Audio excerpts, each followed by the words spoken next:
are listening to the embodiment podcast. In this series, Amoda explores her essential teaching through conversation and excerpts from interviews and events.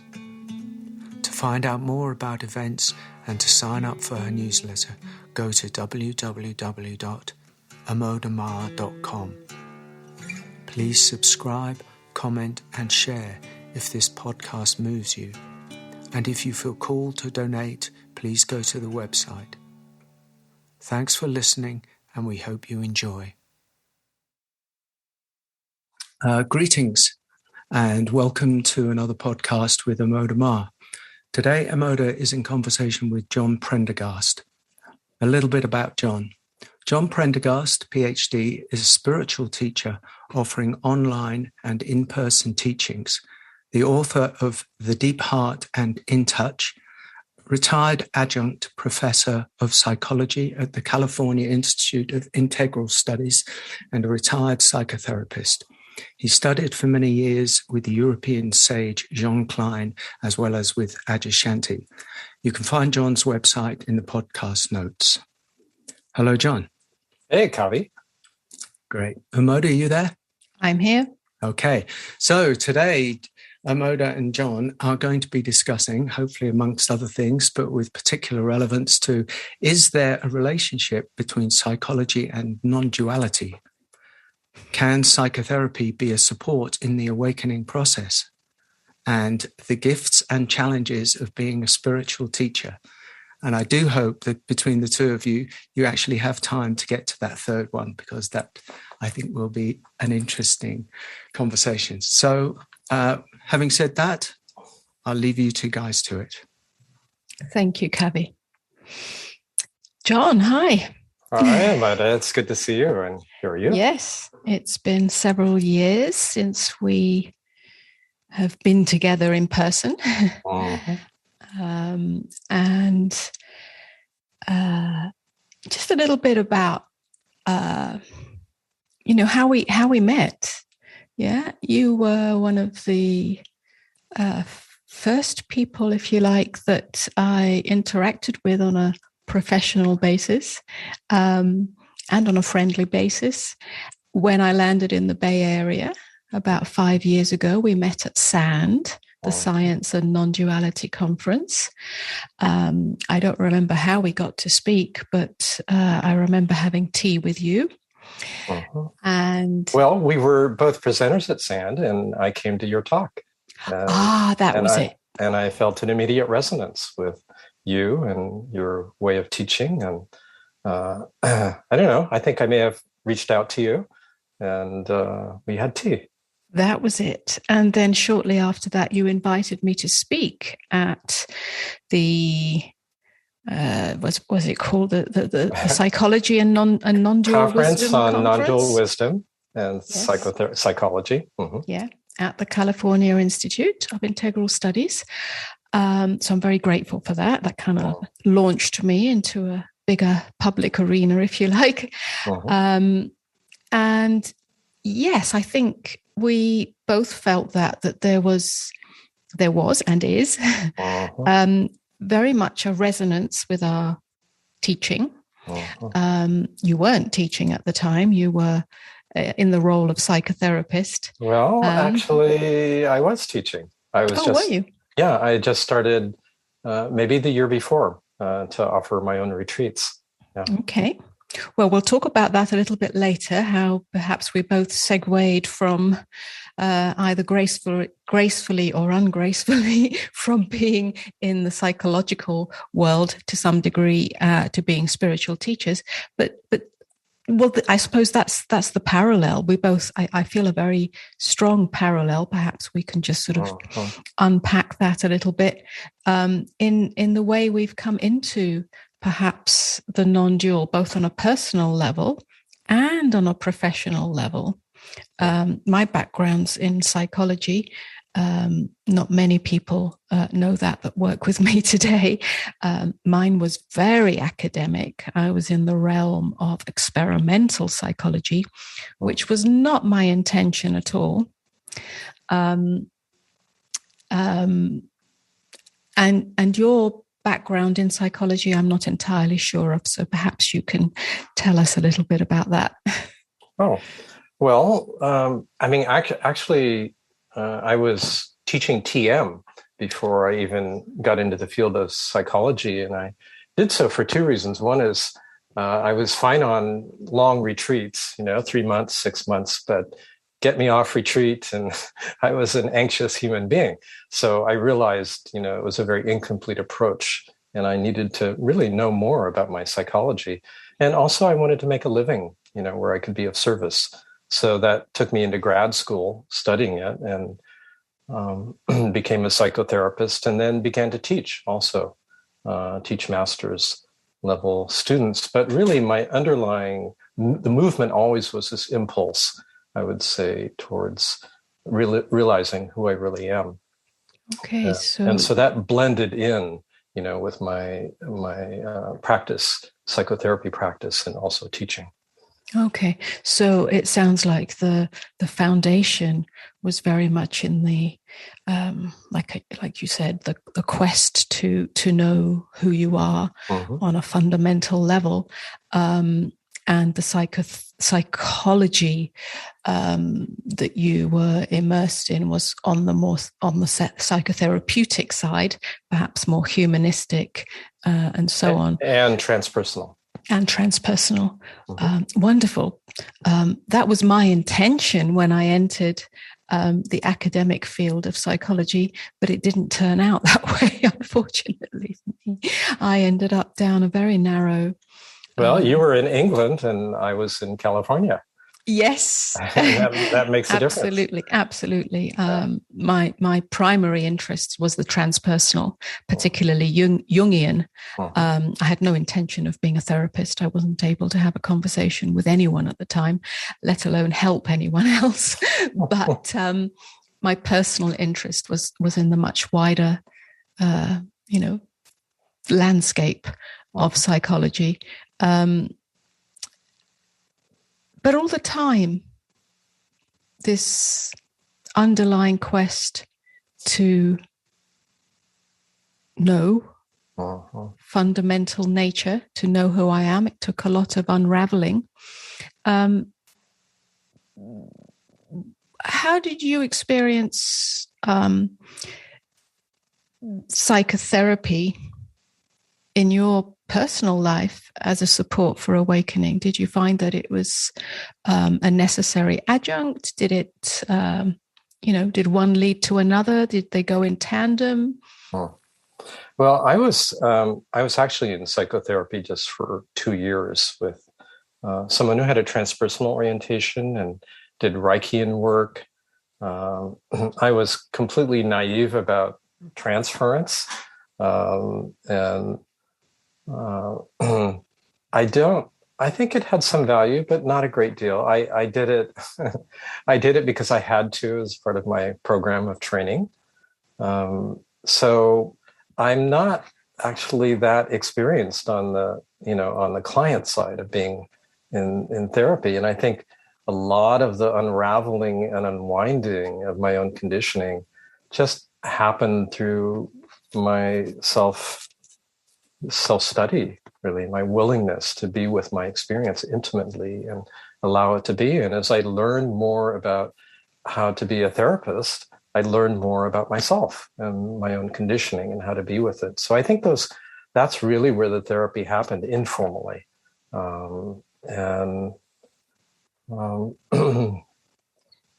So may I ask at which point you would say there was an awakening to true nature?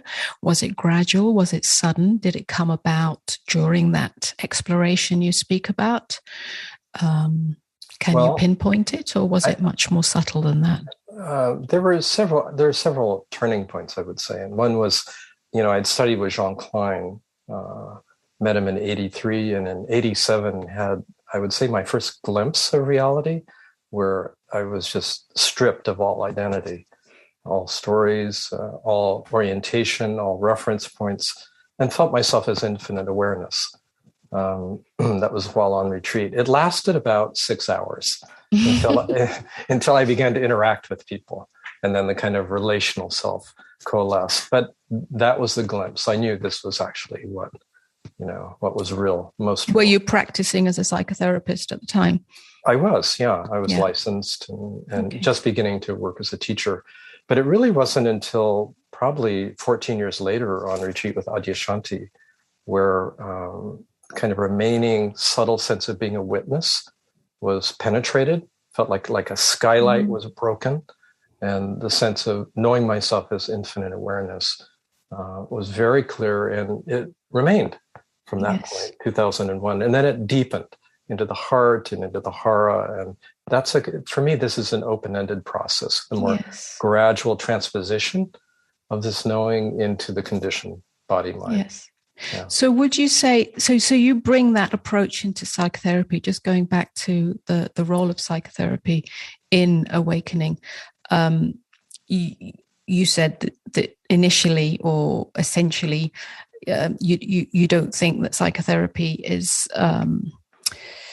that valuable in the awakening process. It's certainly not perhaps traditional psychotherapy. That's right. For me, it wasn't. But I actually, in the role as psychotherapist for many years now, I find it extremely helpful for people.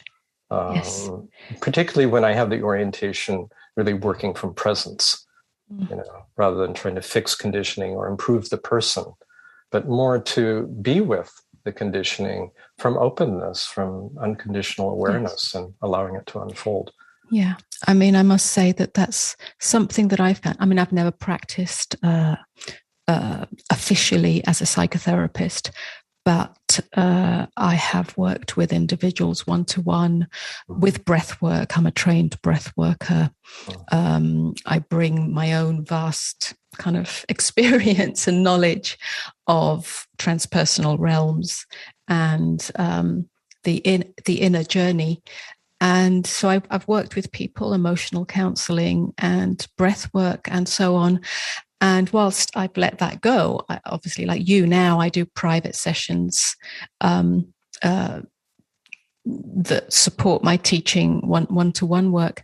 And I find that a kind of, I mean, you could call it a psychotherapeutic approach, but it's actually the relationship, the space, the presence, the openness within that is the real transformative factor. It's not the techniques or tools. I mean, I don't use any techniques as such or tools, but just that deep capacity to really listen from openness and allow the space itself to inform. And I think that's where, let's call it psychology, psychotherapy, and non-duality blend, come together, so that it's not when we're teaching as non-dual teachers or whatever we want to be called, we're not teaching from a place of distance or pedestal. There is an intimacy in that. And I think that's where the two come together. And I've seen specifically that with individuals that come to retreats or online teachings, that the one-to-one work in that safe container is absolutely a valuable support. And that does include the personal story. It has to be unpacked. It has to be seen, and not just denied in some kind of non-dual transcendent bubble. And I think that's where the two come together. Would you agree on that? I completely agree with that. I think that's the resonance we sense in each other's approach, because it is the presence, the shared presence, the openness, which is both spacious and intimate and invites what's essential into the foreground, which is our true nature. But also, whatever tends to obstruct or veil that is then also brought into the foreground of attention and received within that openness, received within that sense of love. So that is the most transformational element. I agree. There are little methods that I use in the way of inquiry or focusing attention, but they're secondary. What's really primary is, we could say, the relationship, Yes. with ourself in the guise of the other. Yes. And it's a quality of intimacy that's deeper than any personal intimacy, yet it includes that. Yes. Yeah. Yes. Well, do you want to say a little bit about your segue? Yes, From of psychology and, to spirituality? Yes. I mean, for me, it was traumatic, actually. It wasn't a gentle segue. It was a very sudden one. My academic life collapsed in an instant after many years of hard work. And I mean many years, I can't remember, probably about 12 years of academic research. And it was like something in me, both the conditions that I was working in, the narrowness of the experimental method, which was really not what I wanted to do, but sort of got lost in, and something deep within me was rising up to say, this isn't you, and to expose my need for approval. That's what it came down to. I hadn't done any psychotherapeutic work. I hadn't done any personal work. I hadn't done any body work up until that point. But in an instant, it collapsed. And in that collapse, I was really stripped down to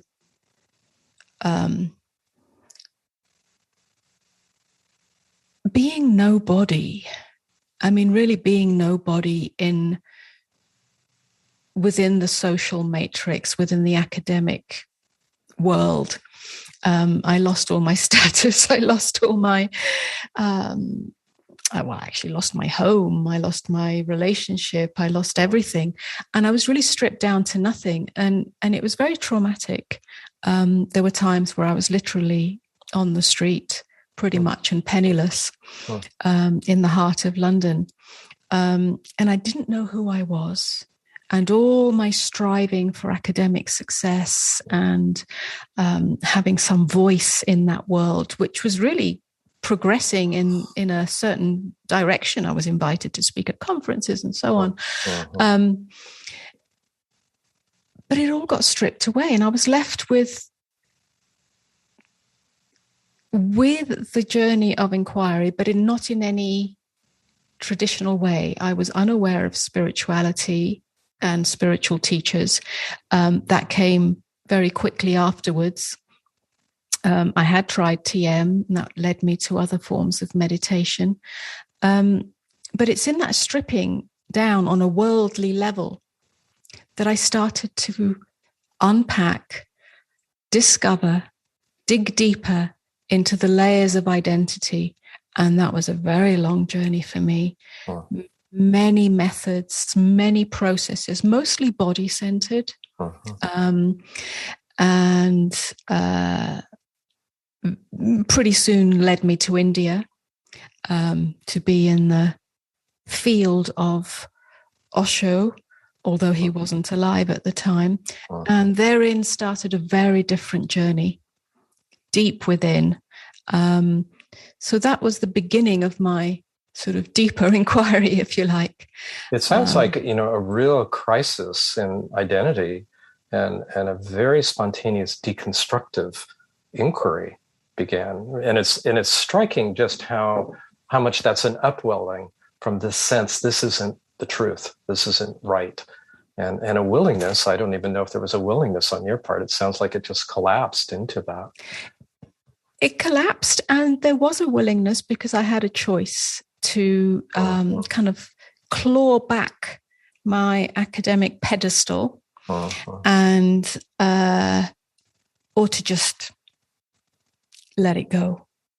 Well, it let go of me, but I could have probably clawed it back somewhat. Yes. But it didn't feel right. It wasn't true. Yeah. It wasn't true. And although there was a lot of grief and some regret at times, and this sense of being nobody and nothing, it was the best thing that ever happened.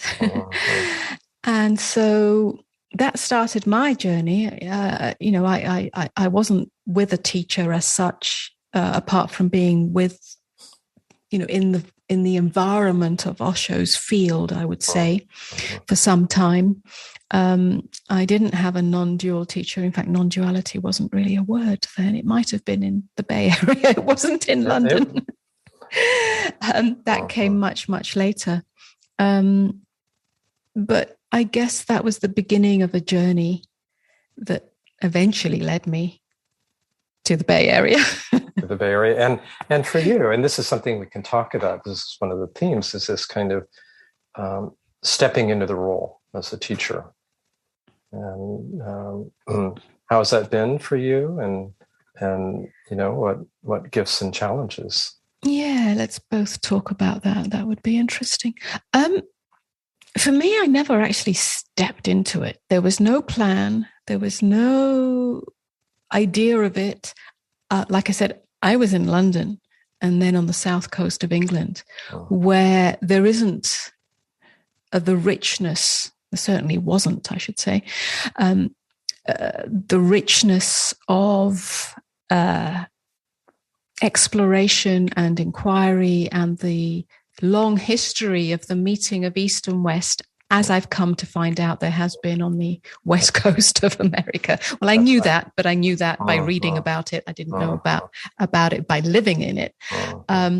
Certainly it's not like that, or it certainly wasn't like that in the whenever it was, late 90s, early 2000s. And so I was kind of out on a limb. So I spent many years doing nothing. I was a breath worker now and then, and I worked with emotional catharsis. So I did guide people. I had some sessions, private sessions, but much of the time I wasn't really doing anything. And I was out on a limb, really. I did write a book or two. And I felt, I don't know, something happened. This little nudge came one day in the midst of nowhere in a small town saying, you need to speak from silence. And the only speaking I'd ever done in public in my academic years had not come from silence, had come from prepared notes. Absolutely. So this was a big deal for me. But I waited and I waited and I waited. And to cut a long story short, I literally rented a room, put a chair in the middle of the room, had no idea who was coming, had put a small flyer up, and 5 people showed up from a Course in Miracles. They were Course in Miracles students and were looking for some kind of gathering in that town. They came, they were very open. I spoke from silence and so started a regular meeting. It was a very small group over the years. I had no agenda as to where it was going. I didn't know about non-duality. I was aware that it was becoming, if you like, or presenting itself as some kind of satsang, but I wouldn't even call it that. So it was kind of stripped of all labels and identity, but it did become that. And that's how I got invited to the Bay Area. So I kind of fell into, well, I wouldn't say fell into, I kind of glided into being a spiritual teacher. Without any kind of preconceived idea about it. It's only when I landed in the Bay Area that it kind of, in some ways, exploded. Suddenly, I was a new non-dual teacher. Suddenly, there was a name for this. Suddenly, there was a label. Suddenly, I was a spiritual teacher. Suddenly, people were coming and wanting to listen. And if we're going to talk about challenges, there was a challenge in that for sure. But having been on a long journey of deconstruction, none of the challenges actually stuck. The challenges, to name them, are projections, expectations from others, projections of being the spiritual teacher, and in some ways how you should act or how you should look or how you should be, how you should interact. I felt all that very strongly. I felt that very strongly, and it was very uncomfortable. But at the heart of it, I'm a rebel, and I'm a deconstructor of illusions, if you like, both within myself and with others. So I wouldn't play that role. I didn't take on those projections. And in fact, at one point, I felt like giving the whole thing up and just being nobody again. That willingness is important, isn't it? To stay. To give it all up. To give it up. And, yes. And also not to take on those projections.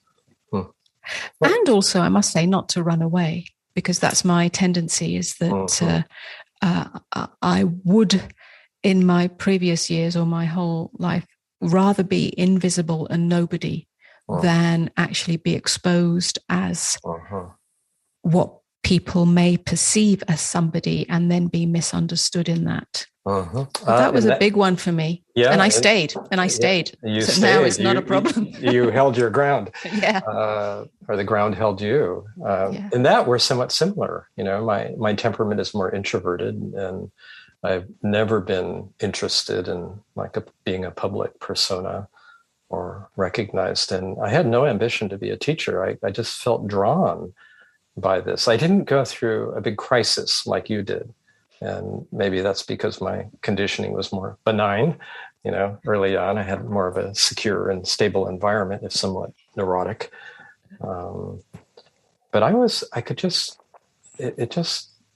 interesting. In terms of, of course, I was doing academic teaching, and in academic teaching, this aspect of non-duality would come through sometimes, because we would talk about being and being together and being no one, and the power of that.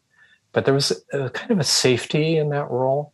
Academically, it was more circumscribed. I was an academic teacher. I didn't have to, answer to some higher level. So I could feel there was some resistance on my part. And I think there was also, for me, one of the challenges is I have not wanted to abuse power. And I've seen so many teachers, not mine, not the specific teachers I worked with, at least, well, actually an early one, yes, absolutely. But my closest teachers and foundational teachers did not. But I think that's my own kind of stuff, not wanting to abuse power and knowing the power in the role, because we have tremendous influence, because people are opening their hearts, in the deepest way. And I really wanted to honor that and internally feel ready in a certain way. So there was actually kind of an interesting turning point. I did, after a series of retreats with Adya, I felt kind of done with that. There was kind of a completion in the understanding. And I started small groups, small inquiry groups, 2 of them. And I did those for 11 years. And in those years, that's 2006 to 2017, I was really experimenting with how to share this understanding, but kind of lower profile. And meanwhile, a friend of mine, Dorothy Hunt, invited me to start teaching with her, and she had been asked by Adya to teach. So that offered an opportunity for a larger, retreat framework, and I it was sort of gained confidence that this was something that I could do, that was of value, even for an introvert like myself. And I love what you said, Moda, about this little voice saying, speak from silence, because this has really been, speaking of challenges, it's like to continually let go of preparation, of a goal, and trusting the spontaneity and the wisdom and the love that comes from someplace other than the mind, comes from the depths of our being.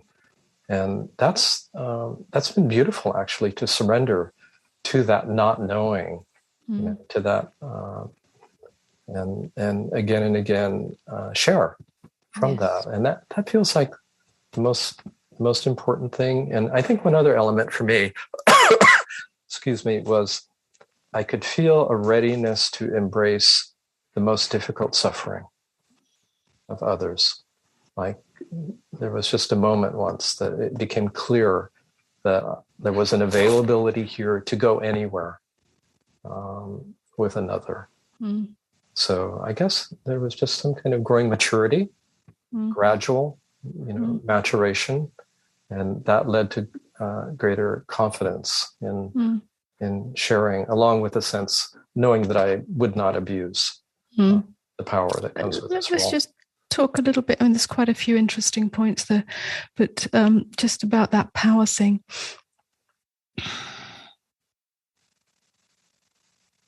What would you say? I mean, what is abuse of power? I mean, we've got the obvious things, yeah, money, sex, yeah, yeah. But the more subtle abuses of power, because I have to say that's something that is of absolute no consequence to me. I'm aware of it in others, but it has no traction in myself. And I'm wondering if perhaps that has something to do with the differences between, dare I say it, men and women.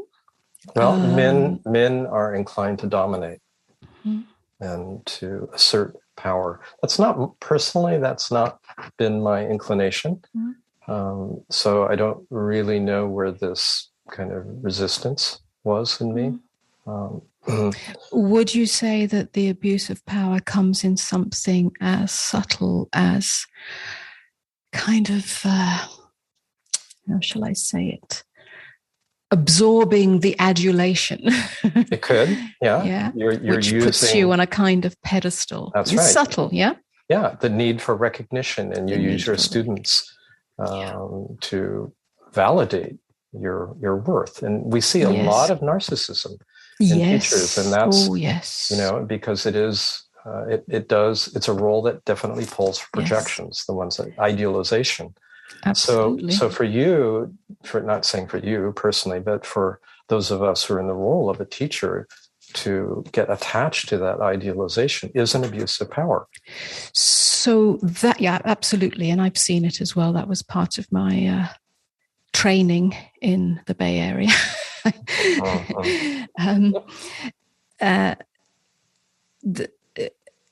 I would say that's where some degree of psychological insight, or self-psychological insight, has to be the ground of being a teacher.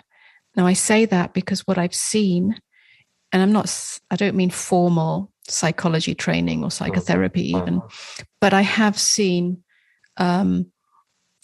individuals who have a profound awakening and then go on to be teachers very quickly. And actually, they haven't done the deeper inner work to become aware of some of these aspects of self. And I think that's where it's primary.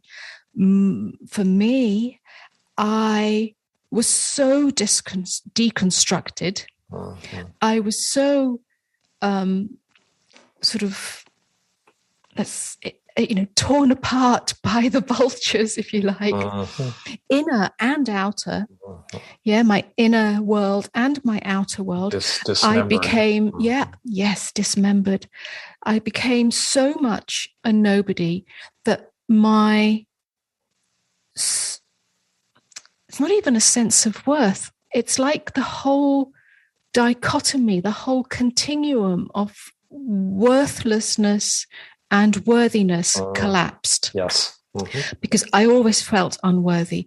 I always felt like the black sheep or the ugly duckling or the one left behind or the one that wasn't good enough, the one that didn't have a voice. And in being so dismembered, and for such a long time, John, I mean, really, there must have been I can't quantify it. I'd have to look back in my memory banks. But I would say there was a good 12 years, if not more, of being torn to shreds in every way. It's almost like every aspect of my ego was picked on and and kind of destroyed, picked apart. Yeah, picked apart. And that was a wonderful ground in retrospect. It wasn't at the time, that allowed this idea of being worthy enough or being unworthy to totally collapse.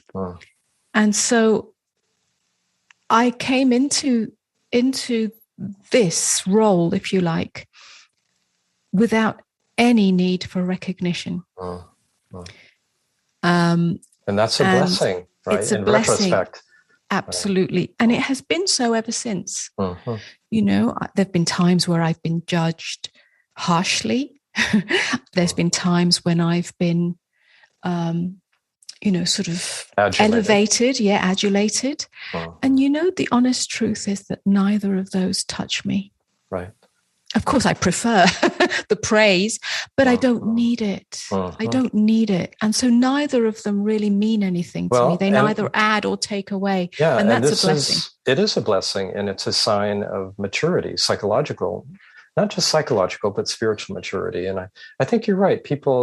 It's not so unusual for people to have openings, even big openings, but to have the maturity, really, the capacity for self-understanding, to at least see if those tendencies come up and not act them out and be aware of them, is very important. And a lot of teachers don't have that understanding or that depth of deconstruction, that you had. So you had both a kind of, a very spontaneous deconstructive process that you were willing to surrender to, and also a psychological understanding of the pitfalls that one can get caught in. Both are very important. And so, not everyone who awakens is really fit, I think, to teach. And my friend Stephen Bowden has really been honing in on narcissism of spiritual teachers and the damage that it can do, because not only can there be a desire to be adulated, and idealized, but we can idealize students, or we get the flip side, value or idealize or devalue, and not just be with someone where they are. Absolutely. And yes. see who they really are, and recognize where they are as well. Yes. So to take oneself, as special, to take oneself as better than, all of that separation, and then to exploit various subtle or not so subtle ways on students is common, actually. Yes. I suppose this is the whole sort of issue of transference and counter-transference and all of that. Yeah. And some, I don't think we need spiritual teachers to go to grad school in psychology, but I do think some basic awareness of this phenomena is really important, because we human beings are complex, and we have very early needs, that do get projected onto, parental figures. So good mother, bad mother. And yet these insights into oneself and this willingness to truly not take on, negative or positive projections and all of this. You can't really quantify this. You can't learn this. You can't go, like you said, to training on this. It can't, it can't be just a sort of... It can't be intellectual or intellectual understanding, yeah. And there's no way to measure it, really. It's in the doing of it that it's measured, if you like. It's seen. It either has a sort of ripple effect, or it almost can collapse into itself and destroy itself. It can, and it does. And we see a lot of those kind of stumbles out the gate. It's in the field. That's the interesting thing. And it can be sensed. That's one of the kind of interesting things, is when you have a gathering of teachers, so-called, like at SAND, to kind of dip in and get the flavor, of different people. And of course, some of it's just a matter of, resonance, and it's very personal. Yes. But also we can sense when there are these elements of pulling for something. A real, charismatic teachers will do that. Yes. And we'll see someone who's really on a mission, and holding themselves out as special. And there's a certain vibe that goes with that. So, Sure. I think that's why I enjoyed your presentation, because I didn't feel that. Oh, thank you. That's nice that you could see that, in the early days. I wasn't used to speaking in public, and sand was definitely a sort of doorway to a wider audience. I mean, goodness, the first time I spoke there were about 80 people or 100 people in the audience. I'd never spoken to more than about 10 or 20. Oh, interesting. Well, I was in the audience. So, there's a certain, I don't know if it was, let's say it this way. I think I've relaxed in my, at least in my personality self. Has relaxed more. Well, I have too.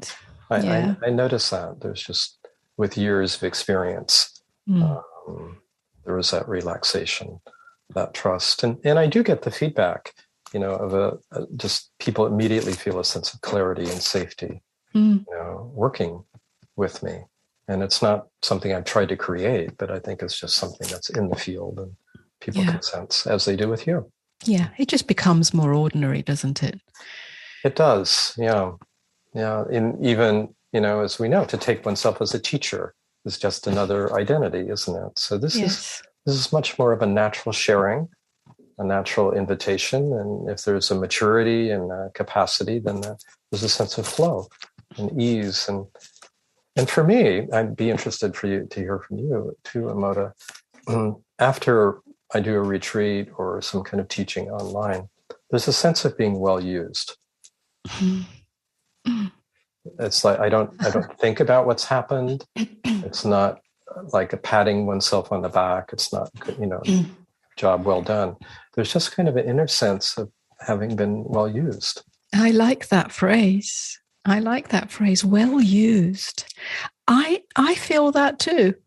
I really feel that. I mean, I'm doing a lot of teaching right now. I don't know about you, but there's often 2, 3, sometimes more gatherings, including the sessions, the private sessions, in a week. So I'm kind of like in some flow at the moment seems to be happening. And far from being tiring, especially being online all the time, or draining, it is incredibly nourishing without it being, like you say, a patting on the back. It's just got a natural nourishment, and that is the feeling of being used. Yeah, I guess that's being of service. Without the idea of being of service, because that can be a very spiritual idea. I'm doing good work. That's right. I'm of service. I don't have that.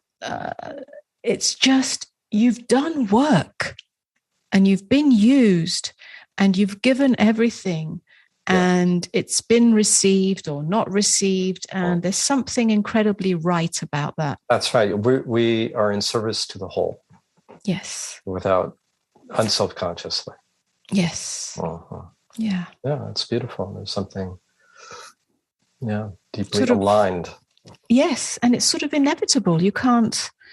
I always sense I can't control it. I can't plan it. I mean, of course, there's planning on a small level. You have to plan your retreats and the dates, but I mean, you can't plan how it flows or how much work you do. It sort of just has its own rhythm. It's really a different. It's really the way of being. I was going to say different way of being, but the way of being, and it's different than the way of the mind, different than the way of the conditioned personality. It's in the moment, always moment to moment, fresh, alive, surprising sometimes. Yes. Right? Yes. Intimate, yes. touching, nourishing, as you said, a sense of alignment, attunement. something greater moving. Yes. Yeah. And I are servants of that. That's it. Yeah, that's what I feel like. I feel like I'm a servant of it, and a willing servant, and a dare I say it, humble servant. And so it goes on. Yeah. And that willingness to step away or let it go at any moment is also important. That allows us to actually be available without any grasping. Yeah. There's something about just the phrase is coming at the heart of awareness, and being in service to the heart of awareness. Yeah. So there's this both wisdom and love aspect, that comes through. I just feel the openness of my heart as I speak with you about this. Thank you. Yes. It's the movement of love, isn't it? It's the intelligence of love that is, it's the intelligence of love that is moving in this space here now. Yes. And that's what's always being, if you like, listened to or responded to. And that's why there's this sense of flow, or I guess non-doership. Yeah. It's sort of being done through you. Yeah, it's being done through me. Which actually is how it is. For everyone all but the time. Awareness isn't there. And when there is the awareness of that, because there isn't anything obscuring it, the narratives of self are not obscuring it, then you have that sense of fullness, the emptiness and the fullness, the emptiness of self, the emptiness of the doer, and the fullness of love's movement. And that's why it feels like you're being used by that in the most glorious way. Most beautiful way. And just circling back to the theme of psychology, this is, where these are the veils, that obscure the recognition that this is always happening, right, to all of us. And this love for the truth, this willingness to look and be vulnerable, to experience anything, to feel anything, to see anything, in the service of this allows its unfolding. And it's, I also feel very grateful, as I'm sure you do, to be able to be in service to this unfolding and emergent realization that this is who we really are, and this is what life is all about. And to embrace all of it lovingly, yes, and clearly, with discernment. Yeah. And this, I have to say, this is so different to the approach of, bliss in the sense of, awakening or self-realization as a state of bliss. I mean, you could say this is a state of bliss. It's a state of goodness, the flow of goodness that's always available to us. But it's different to the strictly transcendent view. I mean, again, it is a transcendence because you're transcending the self concerns, the self with its concerns that come from that core separation, sense of separation. But it's not transcendence in the conventional sense. Well, or we could say, I agree. We could also say it's transcendence and immanence. It's both. It's both, and both movements are vital. Your deconstructive movement was really necessary in order to uncover this transcendent reality, and then to know it in our ordinary life and in our human bodies and in our human relationships, and to really bring it down, right, and in to the core of our human experience, and have that illumined, right, from the inside out, to realize this and to live from it then in our very ordinary human lives, to ground it, right, to feel it in our bones and in our guts and in our hearts, and to let it suffuse our relationship and our work and absolutely all human expressions. Yes. Right. So it's not, that's right, it's not about some state, right? States come and go, but it's actually realizing what's true, deeply true right now in the core of our being and in the core of our ordinary life. Yeah. Yes. This filtering into all aspects of our lives, because all aspects of our lives are relationship. We're constantly interacting. Yeah.